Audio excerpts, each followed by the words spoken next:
Hello, everybody on YouTube. This is me, Play Mothers, and Me, Insane Spiral. yes, so we are here back in Paladins. So, we're not doing this day one, but this is the newest season. Oh my God, what season is this actually? Season 3. So yay! This is a new season 3 patch. It's been out for almost a week now. We've been playing it, trying it. Whenever we had time. But we've played it a good bit. I've went through, touched up everyone's things. There's a huge amount of patch notes, and definitely there should have probably been some more patch notes, because definitely some things need some changes. But either way, we're here just to give our first impressions, just real quick, little video to say how it is, and maybe how it'll change in the future. We'll see. So, right, Mr. Sporo? That's what we're doing.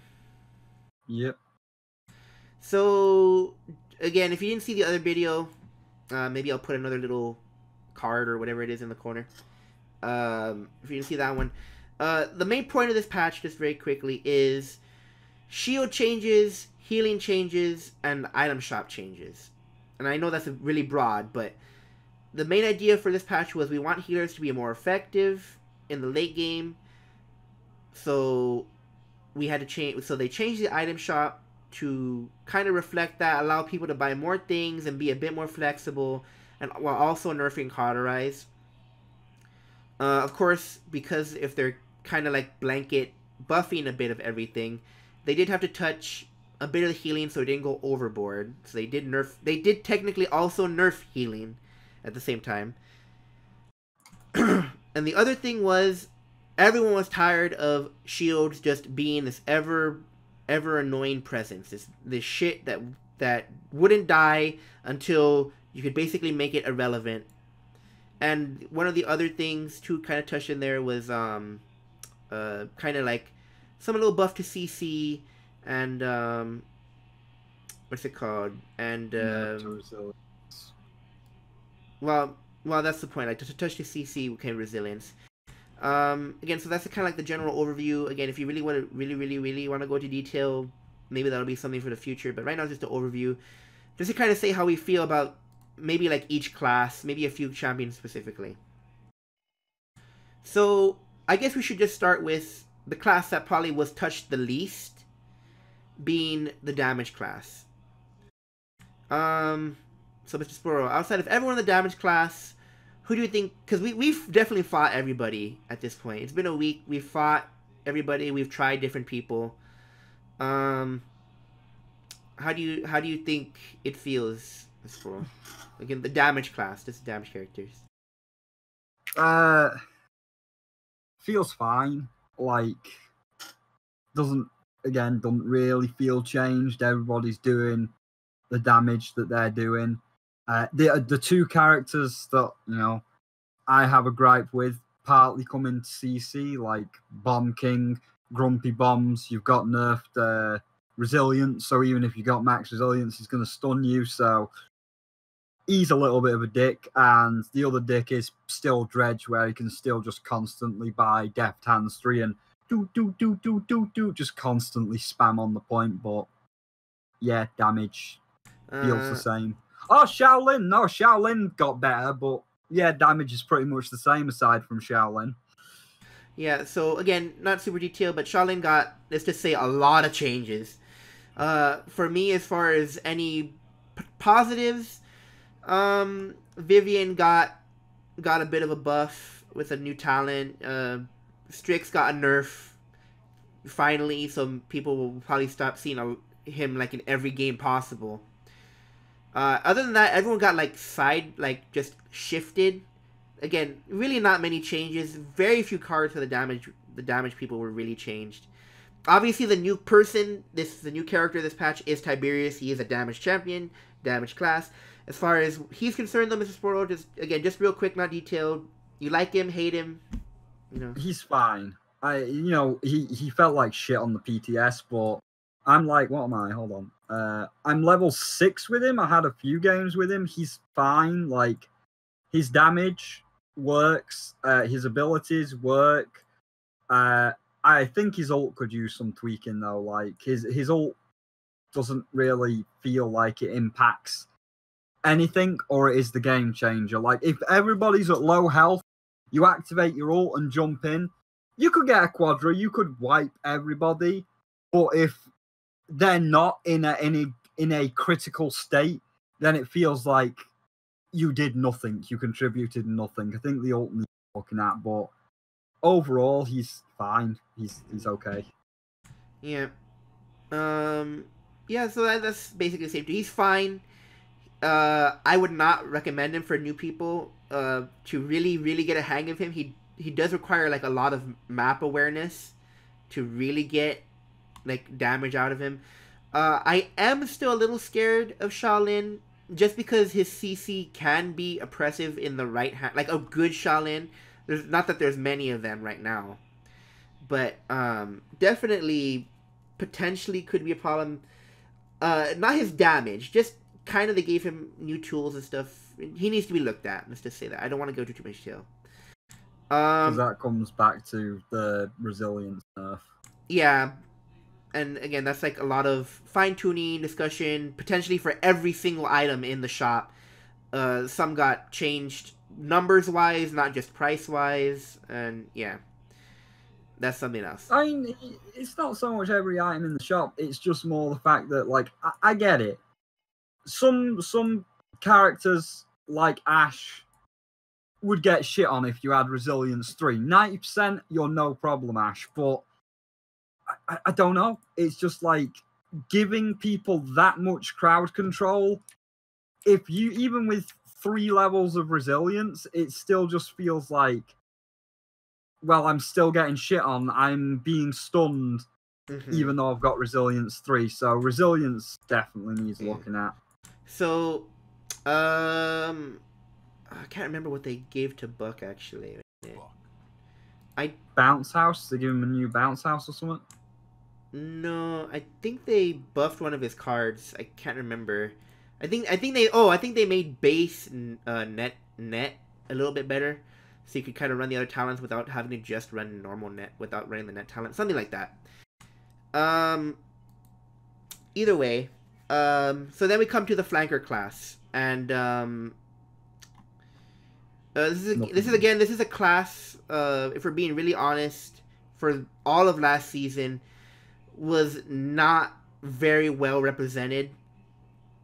If you're talking about people playing very seriously on equal skill, like probably the best people you were gonna see were maybe an Eevee, like a really good Eevee, Maeve, sleeper Moji. Not people did not respect Moji enough, but definitely people who played her and who knew about her knew how much of how strong she could be. And Zin always kind of lingered around, like he was kind of I don't know, but he was always there. But literally, you would never see an Andro, a Buck, a Talus, God forbid a Sky, a Lex, or even a Koga. I have a soft spot for Koga, which so when I heard that he was getting buffed, again, not gonna go into food detail, but definitely say that he is keeping up right now with the changes this season so far. He's definitely one kind of a little bit shining brighter than a number of people, maybe other than Moji, because Moji was barely touched, and again, she is still very strong. But we'll come back to that. Well, also Maeve, people also have some issues with Maeve, but I'll come back to that a little bit after, or probably before when we get to the supports, I'll probably touch on that issue. But there's definitely some things keeping. The reason why Moji and Koga, in my opinion, and even Zin right now are shining more than even someone like Maeve, who potentially has like this really broken thing where if people are like really not paying attention to you, you can literally pentakill people like almost every game, like potentially Like even though that's there is something holding like all the other flankers who can't dodge damage efficiently. Like, and I mean like become invulnerable basically. Even Eevee has this problem because she has so little health and her invulnerability is not reliable. But we'll get to that. Any issue? What about you, Mr. Spore? Any flankers? Anything to say about the flankers? Not particularly. I don't do flankers that much.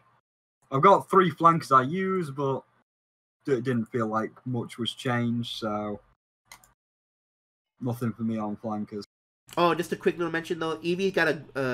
Can I actually see it here? Because Eevee did get like a really amazing skin. So if you do like playing ranked, just a quick say, this is a really nice skin. You can't see it right here in the model. This is a nice skin. Just to say real quick. Yeah, you can see it in the if you go to the Eevee and you click on her. Yeah. But it is a nice skin. Yeah, not much to say. Definitely with the changes, flanks are being much more willing to be tried now.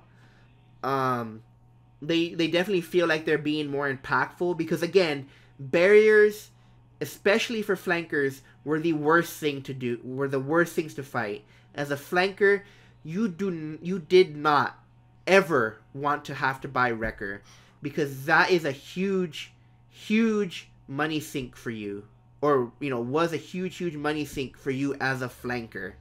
You did not want to have to do that. The only one who could kind of do that efficiently was Moji, and that's only because she had infinite fucking ammo and didn't really particularly have to care how she was doing damage. She could get by with Wrecker 1 and not have to try to invest so much. But if you say if you were like an Androxus and they had a like a really good Torvald and you obviously didn't want to focus on the Torvald, you want to go for like their Strix up in who knows where sniping. Like, oh, here you go, here's a bubble. Have fun, Androxus. Hope Strix doesn't fucking blow your head off. So. But yeah, not really much to say. Kind of like the damage, everything shifted, but again, we'll come back to like kind of like both of them when we get to supports, because I think it really is a lot to say about supports right now. We come to tanks. Now, I would say that they were probably the most, but I want to save supports for last for a reason. And again, all the shield tanks. So we have Ash, we have Ruckus, Torvald, Fernando. I don't know if I said Barrack. Khan, Makoa, like they're all what we know as barrier tanks. Because they all use shields or barriers, things they put out or have on themselves that are there to soak damage against them just using their bodies. In general, as a sweeping change, because of the item changes, again, a lot of things to say about item changes, but as a sweeping changes, all tanks got their barriers reduced. All characters, almost all characters, there was a few exceptions, got barrier cards, things that generate barriers or boost barriers. Also got them reduced, as well as bonus healing. Again, almost all characters, bonus healing got reduced. So, yeah, anything you say about the tanks, Mr. Poro? You probably have a little bit more to say about the tanks, Mr. Poro. Yeah, because I am. These are my two classes. I am majority main of tanks and healers. Some of the tanks I don't care about. Ram, thank God he got his damage nerfed a little bit because he's just too overpowered. Like, I'll still say it. I don't think his ultimate should destroy all barriers, all deployables, and stun you and do 1,000 health. Like, so I don't touch Ram, but he got his damage nerf, whatever, don't care about him. Atlas, don't really care about him, don't play him. Ruckus apparently got slightly better, so that's nice, but don't really play him. You have a lot to say on Khan. But Barrack, I played Barrack. If you go full healing station, barriers really, because you do have your big barrier that you can open up, but with Barrack, I more play a healing station, so you just keep dropping turrets constantly. Let your turrets heal you. You're healing your turrets when you stand next to them, so you've got a lot of sustain, so you don't really need a shield with Barrack anyway, so his shield nerf, fine. I played a bit of Fernando, and you can tell, like with Fernando and Ash, because they were two of my mains, you can tell when stuff is hitting, even without Rekka 3, when stuff is hitting Fernando's shield and Ash's barrier, it does feel a little bit nasty. Like, you can really feel them getting hammered. Inara, doesn't matter. In fact, Inara's doing really well right now in Season 3. And Torvald, I'm glad he's back, kind of. I'd still prefer, like, 1.0 Torvald, where he has, like, a little bit of shield drain, have some sort of go nuts with it, but they're never going to do that. That's never coming back. But Ash and Fernando, though, when you put those barriers up, oh, you can feel that they're going down a whole lot faster.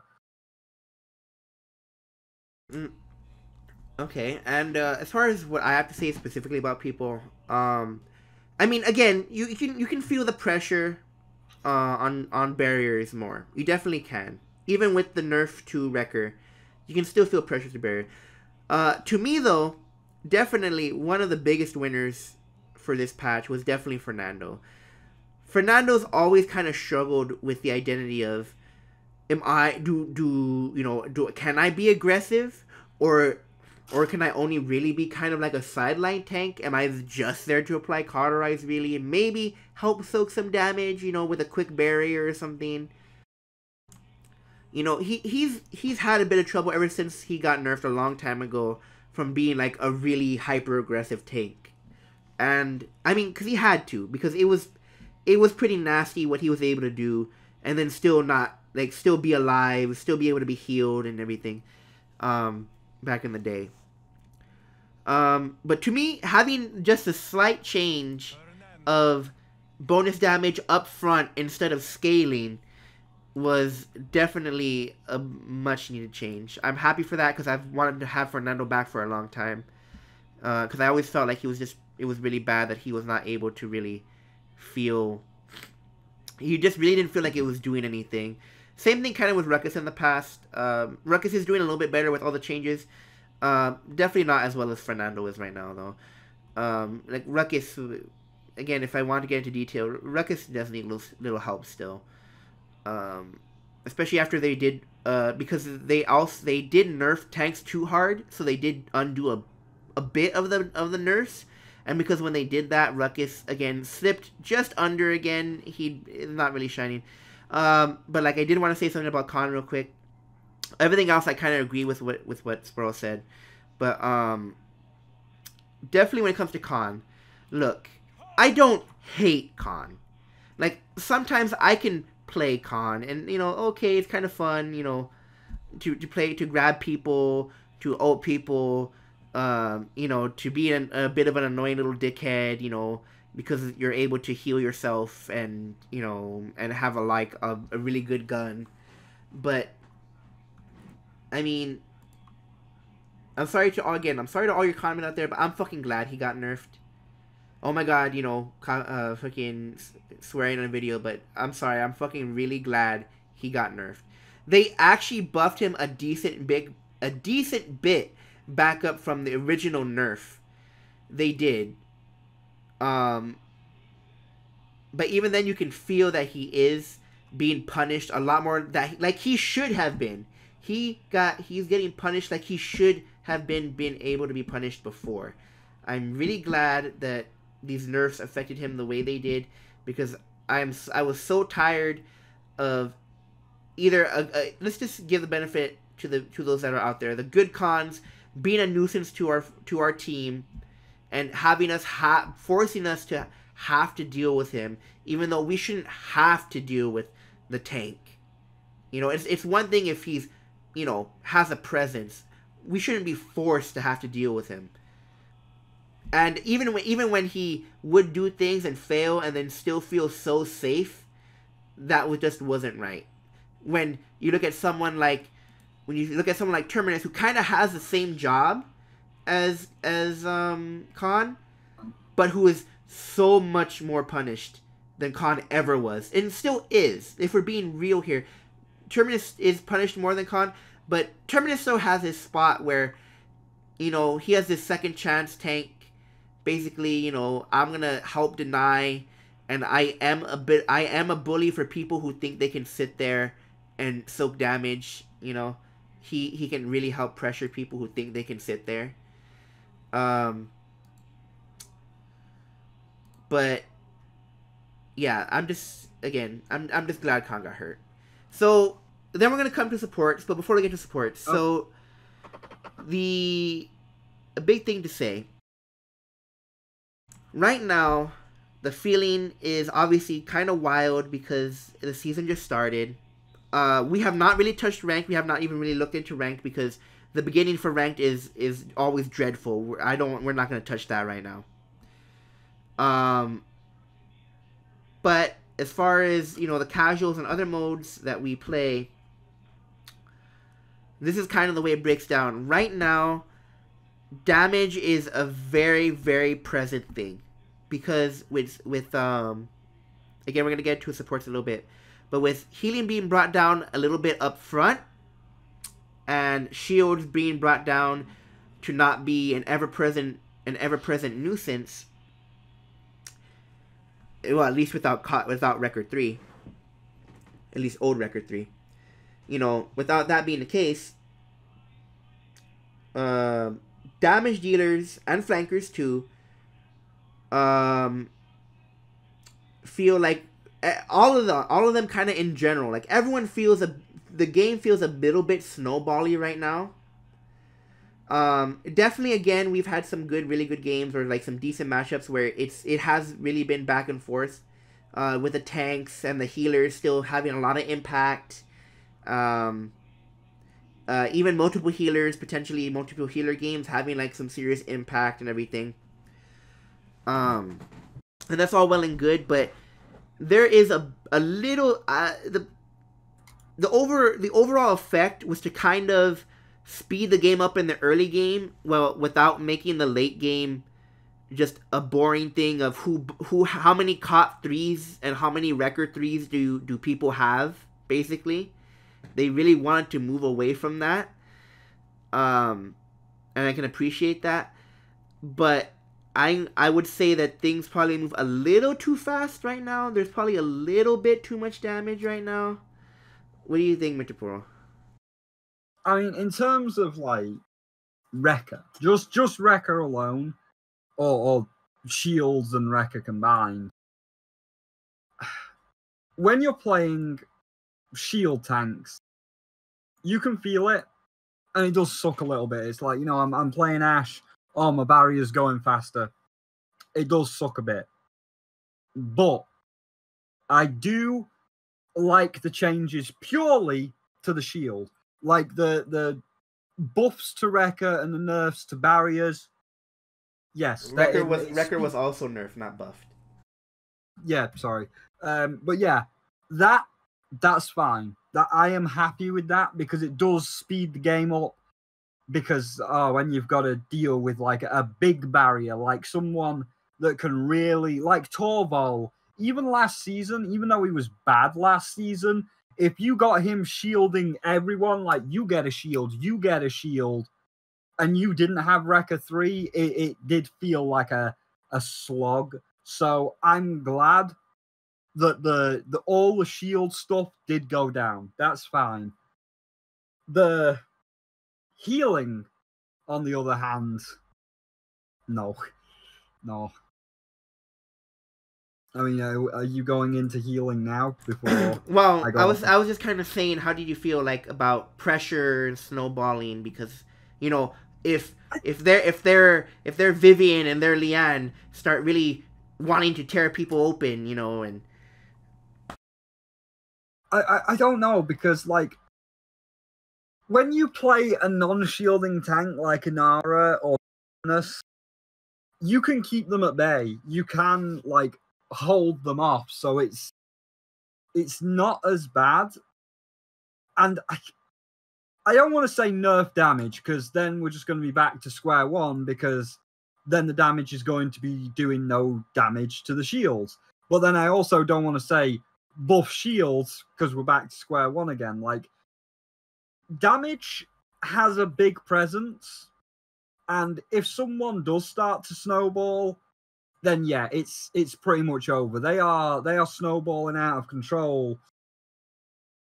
I guess maybe buff the flankers so that the flankers can take out the backline damage quicker, but you definitely can't like drop the damage or give the shielding tanks their shield back or back to square one. But damage does have a big presence, and I don't know how you'd fix that. As I say, the only solution I could think of is maybe increase flankers in some way.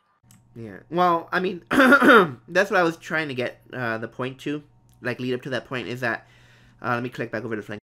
So people like Andro, Talus, and Buck, Lex, Sky, and even Eevee.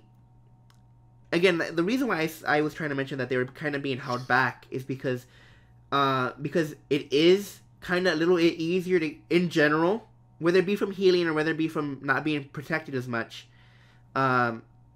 people are dying faster. So even though flanks kind of did get well, some of them got direct buffs, but like in general got like indirect buffs, because again, you would think flankers are going to be able to kill people more because they're not being protected as much. But also too, flankers are also hurt by that because they are squishy, opportunistic killers. So the ones that are shining again are people who Koga, let me right click, dodge damage. Moji, absorb shield, and then if you hit me, I can double down on my damage on you. And Zin actually got 2 buffs, a buff to Billow and a buff to his normal auto attacks. So he got a lot. But those 3 characters specifically are the flankers that have the easiest time dealing with a lot of damage coming at you. But yeah, that's kind of the point I was just leading up to. But like, I just kind of agree with what Pro said. Like, you don't want to rein in damage too much, or it might be really risky to rein in the damage dealers. So maybe touch up the flankers, at least the ones that aren't shining right now, a little bit, so that they can maybe just put that much pressure against like the DPS on the other flankers right now. I mean, again, don't get me wrong, like, Andro is an absolute garbage. Talus is an absolute garbage. Lex has some problems still. Sky has a weird, is going through a weird phase right now. I wouldn't look at Sky right now. Maeve is doing solid. Eevee, a really good Eevee, still does solid, but she did get nerfed. She did get hurt a little bit, so. Oops, I didn't mean to click off. My bad. Dude, let's be fair. Talus is bad. Talus is garbage. Again, we're not here to go into super detail. No, but they changed his cards again, and like he feels bad to play. Well, so then we come to supports again. The oddballs for the game. Supports are always in this weird kind of limbo of the meta for them being super broken healing to being, oh my god, super broken damage. Like, they're always kind of like in a weird limbo. And again, a big part of the big part of the season is supposed to be having them stay relevant the whole game. There is still gonna be the early versus the late game healers. That's not gonna change. All healers are not gonna be, the same. They're still different. They're still their own characters. They still do things differently. I will say though, just real quick, Furia, your ass is broken. They're gonna fuck you. They're gonna fuck you hard. I don't know if we're gonna recognize you after how much they're gonna fuck you, because she's gonna get nerfed a lot. Damba just needs to be tweaked. His gourd is a bit too strong still. I really don't want them to hurt the base gourd, because again, that makes his other healing talent just, again, that much worse. So I really hope they just maybe say an extra, maybe change the talent to be percentage instead of just double. What was I gonna say?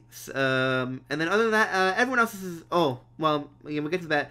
As far as the positives, that again, those are the things that are just too big.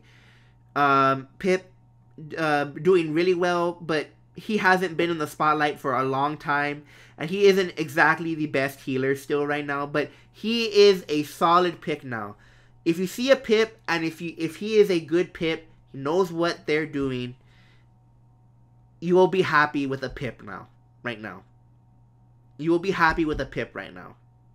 His new card also helps incentivize being a good healing Pip. So They nerfed his damage. So, he got a small damage change, but not a big deal. There's some flanking Pips that are happy.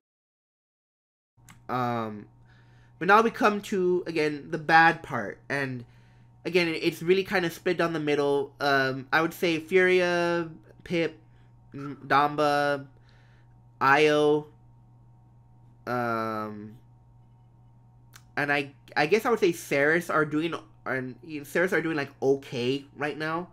Grover's doing good.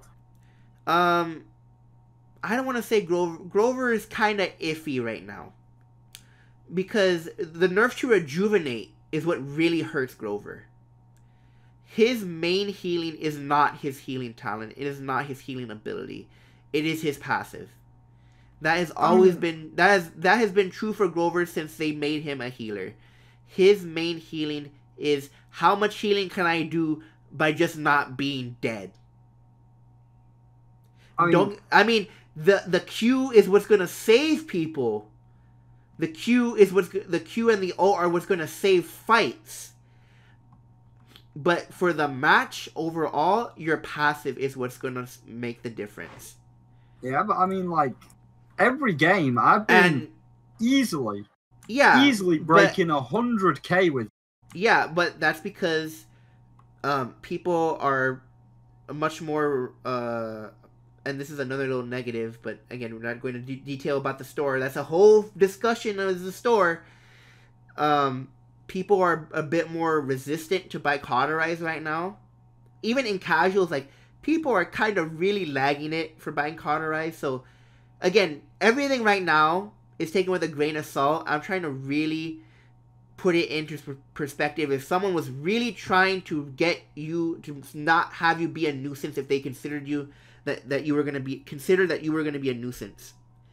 And, again, what used to make Grover shine, because Grover was still a decent healer, and I'm saying he's a bad healer. He's still a decent healer, like, even now.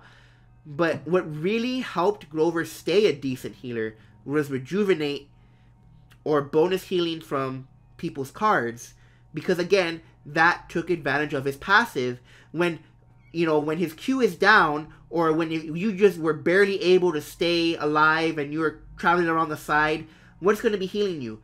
Your Q's on cooldown. You're not going to ult just to heal one person. Unless you're trying to save the point. What's going to be healing you? His passive. What makes a huge difference once Cauterize's effect wears off? Rejuvenate is going to make a huge difference. Or at least it used to make a huge difference. Rejuvenate isn't there anymore, though, to help Grover. And I really feel that, because his passive also got reduced, I really feel that with Rejuvenate being hurt, I don't feel like Grover moved up. He didn't go down, but I really don't feel like he went up. Now, Ying is still, in my eyes, not a great healer to pick. Her best and most impactful moments are just her ult.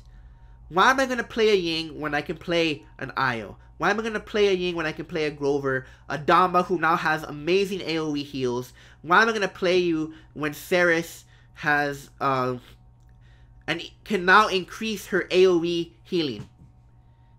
She can increase the range of her AoE now. Why am I going to pick you, Ying?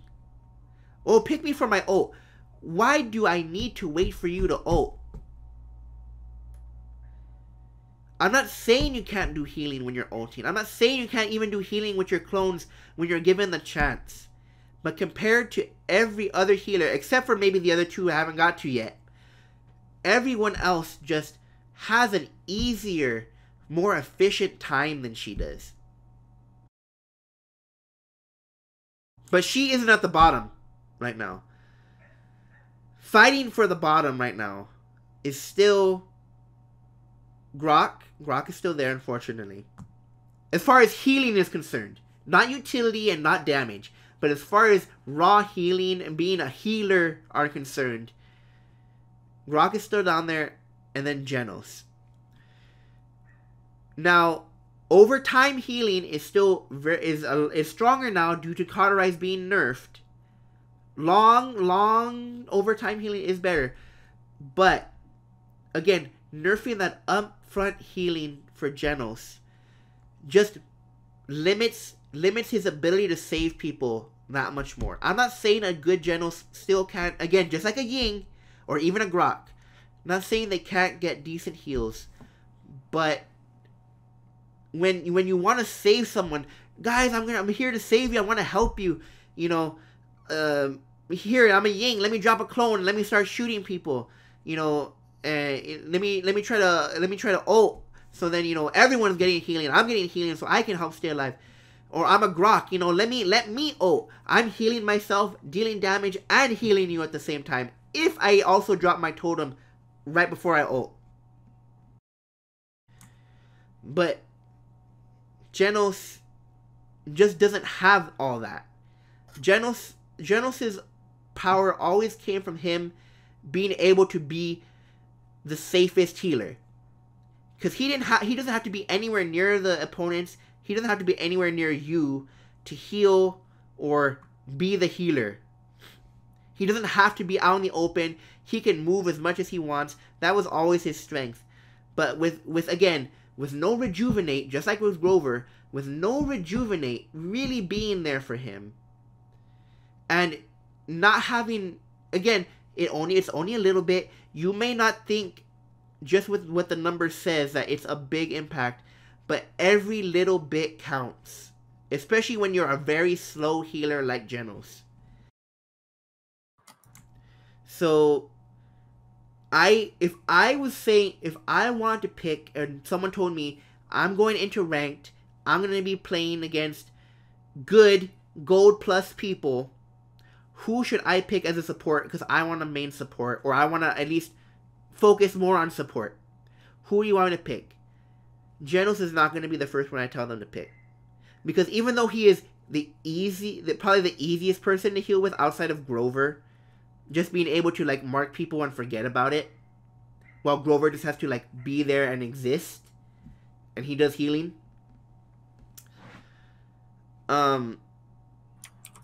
I just feel like you're gonna feel bad playing him because people would call you out before, and it's like, I am healing you. I'm doing my best to heal you, and I'll show you that I have decent numbers to healing you. But Genos always had that bad image of people don't notice your healing, and when they need you to swing, especially when they need the healer of all people to help swing things, Genos doesn't do that. And as far as Grok is concerned, there's really only one thing holding Grok back. Because Grok they didn't even reduce his healing from his healing talent. They didn't reduce, as far as I know, they didn't even reduce his healing from his totem. Or even touch his cooldowns to make them worse in any way. And they left Grok alone, as far as healing is concerned. And again, the real thing that's holding him back is that he has no good way of helping himself. Fury is also kind of another one who really doesn't have a real way of helping herself. She can't really effectively heal herself.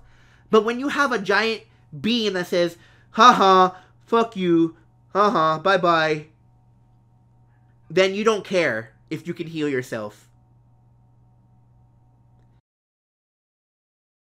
When you have an ult that makes you temporarily invulnerable, Grok has temporary invulnerability, but when you have an ult, yes, an ult is slower, but you have an ult that gives you temporary invulnerability, bonus movement speed, and bonus damage, even as a support, it's like, nah, I'm good.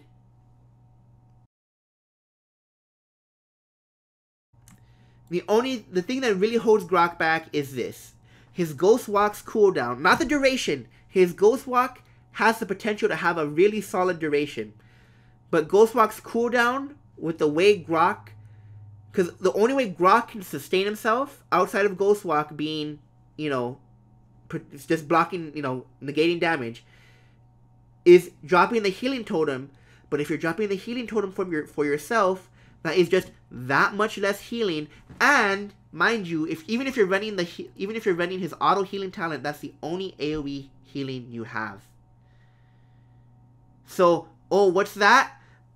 Your Tyra in the back getting blown to bits. Oh, but oh no, my Makoa, he's getting ready to ult.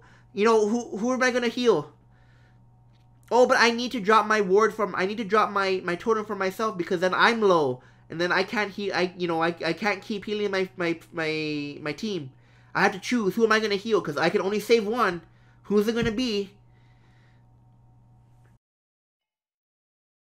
And so Ghostwalk having that big cooldown is already kind of like an issue as it is, because anything over 10 is a chunky cooldown, and especially for support.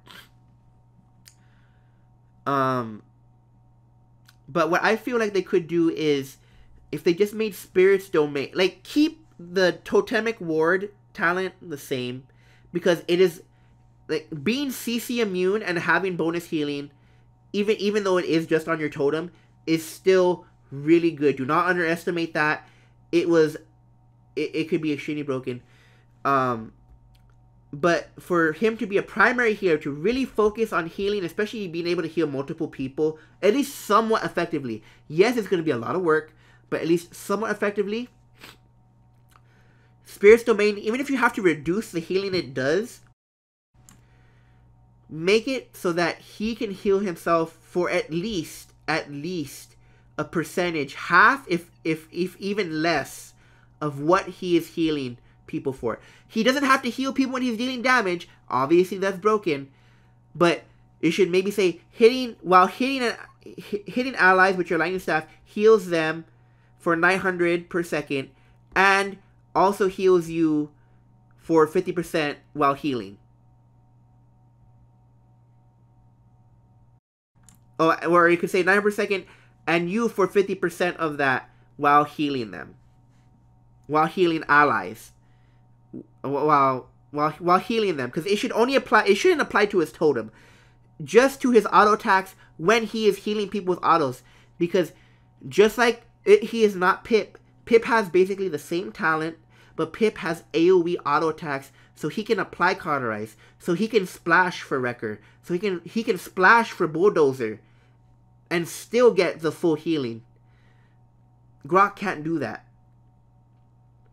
It's a beam, and say you're playing second healer, or say you're playing with two tanks. What's that? The full health tank walked right in front of the 10% health on Ashe or something. Well, I guess Ashe is gone. Goodbye, Ashe.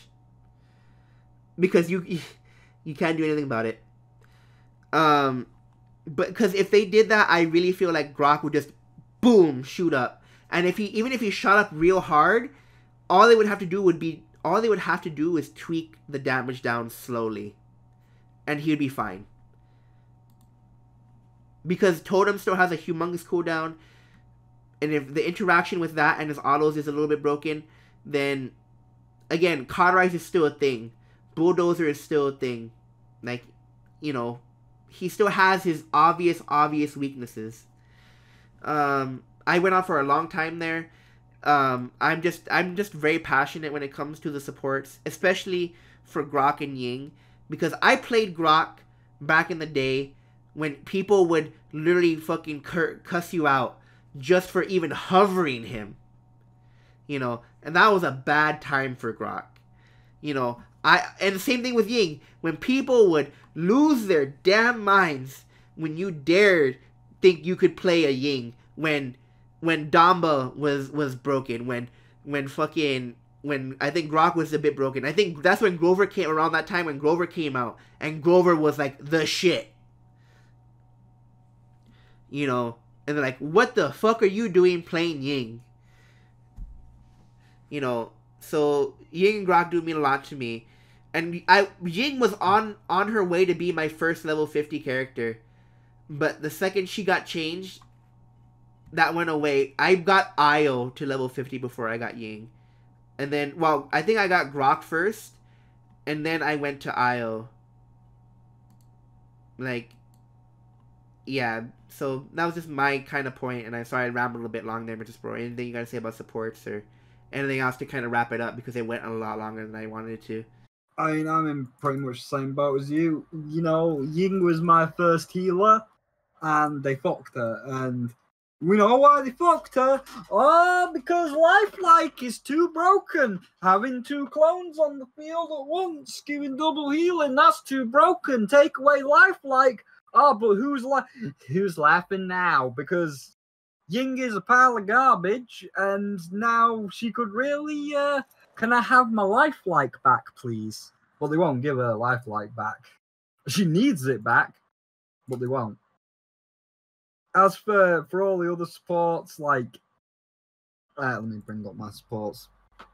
Ying, yeah, she is still, because I played her so much, she is still my highest healer at level 28, despite me putting more time across the past 2 seasons into other healers like Ceres, Io, and Grover.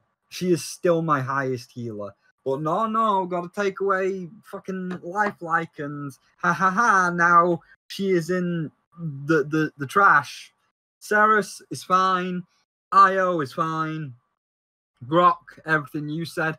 I'd honestly even take another second or 2 off his totem. Because, like, his totem is the main heal. Just put a cooldown on the totem. Like, turn it to, what is it now, 11 seconds? It's 15 seconds. Oh, sorry, I hate when it does that. It's 15 seconds. 15?! No, that shit's gotta have 3 seconds. Take that down to 12. Yeah, I think it used to be 12, and then they bumped it to 14, then they nerfed the talent, and then they put it up to 15. Why do they keep increasing his main healing ability? Well, it was because this was like during the CC meta where CC was everywhere. Like CC just dominated. Like Ashe was like a huge presence. Like it is now. CC is starting to dominate because you've nerfed resilience. Well, you see, but like I was trying to say real quick. So his totem, again, his talent, literally says no, fuck you, no touchy my butt, and yeah. But yeah. Anything else to say again before we close up? Still say that. Still say it should be dropped to 11 seconds. Like that needs 3 or 4 seconds off. Pip. I mean, his damage has been reduced. I don't really care about flanking Pip. You're a healer. You should heal. So at least they're finally deciding that he's going to be a healer over a flanker. Grover's doing fine right now. Maldamba, don't really play. Furia, she's doing great. And, you know, as you said, prepare for the XXL peen. That's going right up your butt. And Genos, I've never liked Genos. Genos has always been a terrible healer to me because you give him a gun. And this was when he first came out. When he first ever came out, he had the Scorpion grab card. You give him a gun, you give him damage. And when he first came out, did anybody heal with him? No, they didn't. They always went the Scorpion card. They always went the Scorpion grip. No, they never went the Scorpion. They would go the they would only go the damage talent, but yeah, that was the Scorpion one. But no, the damage talent's Illuminate or Luminary, the one he has right now. Because remember, he used to have the Lotus talent, but they took that out and they put it into his normal kit. That was healing. Why are you taking the healing? No, they put it into his normal kit. Again, we've already been over this. Anything to actually say to end the video? Well, we're just going through Genos, but like, yeah, when he came out, you give him a damage talent and you give him a gun that did decent damage. Did anybody heal with him? No. They all just went kill crazy. So he never healed, so I've never liked him. And now, You put the Lotus into his main kit, but doesn't matter because you reduce the numbers, and he already had crappy numbers anyway, and most of the time he never heals anyway because he always goes kill crazy. So just make him a damage. Honestly, just get rid of just make him a damage class because he's not really a healer to me. Like every time I see someone pick Janos as a healer, I'm just like, can I have any of the other 6, please? Any of the other 7, sorry. I don't want that healer because he doesn't heal. But yeah, that's what I've got to say on him. Mm-hmm. So yeah, overall, I'd give this patch and this season so far, a B. You know, B, maybe a B plus. It needs work to be that A. I guess just to say about last season. Last season, I would give that an A. It was a really solid season where if you played support, yeah, you maybe didn't have a huge selection in a lot of circumstances, or again, if you were a huge flanker main, I'm sorry, your choices were pretty limited. But I mean, outside of limiting flankers and not a huge selection for supports, I mean, damages were for the most part solid. You could play tons of people, different things. Vivian somehow came out last season, like she came out into her own, like where she became an okay pick. She wasn't the troll pick anymore. What's it called? Flankers again. Moji finally being brought back from the fucking dead. Like, you know, that was nice. Unfortunately, we did have the terrors of Big Game Cassie for like a majority of the season. Drogos even came into his own. Unfortunately, yes, he did get beat with the Nerf stick a bit, but I mean, he's still usable. He's still fine. So, but yeah, I would give last season an A. It was not definitely the worst. It was definitely not the worst. Was there a lot of changes that were done? I think that changed. Yeah, but it was good.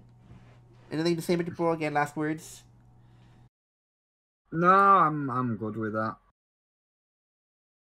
I mean, if maybe again, just like rebuff resilience because fighting people with CC right now is not fun. Well, like I said, there's always work to be done. But yeah, either way, this is me, Blame Mothers, and me, Insane Spiral. this is us signing off. Hope you have fun in the realm. Bye.